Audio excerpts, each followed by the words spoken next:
اینجا بازار ولسوالی اجرستان است که در حدود 200 کیلومتر در جنوب غرب شهر غزنی موقعیت دارد.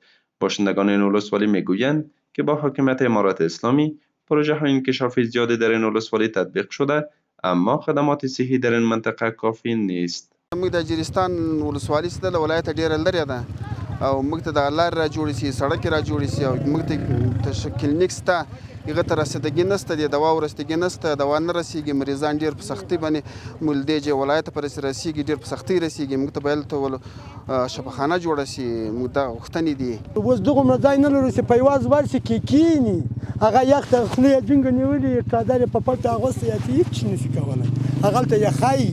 نو تاسې داسې وکړئ چې موږ ته یو دغه کلینیک غټ شي یا شفاخانه شي. آنان نیز میگویند روزهای هم فرا رسیده که مریضشان پیش از رسیدن به بستر شفاخانه در همین راه طولانی و پیچ و خم جان داده است. باید موږ ته کلینیک دلته اجرستان ولسوالۍ کې جوړ شي، موږ مریض له دې ځای واچوي، غندي ته یې رسوي، هغه په ناور کې پور پرې کړي، بیرته یې راوړي.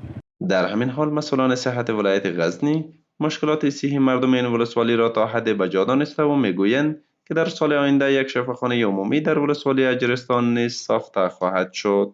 اجرستان ولسوالۍ ته انشاءالله الرحمن تم و امید دې سته، د وزارت لخوا چې کوم معلومات موږ ته راکړل سوي دي، را روان کال کې به انشاءالله الرحمن هغه د جي ایچ د تعمیر کار تدارکاتو ته ځي او انشاءالله الرحمن کار ورپې باندې شروع کېږي. نو په توکل د الله سره د هغو یو معیاري تعمیر به وي او په هغه معیاري تعمیر کې به روغتیایي خدمات سرته رسېږي او انشاءالله تر ډېره حده پورې به د خلکو روغتیایي ستونزې ورسره کمې او مشکلات به حل شي.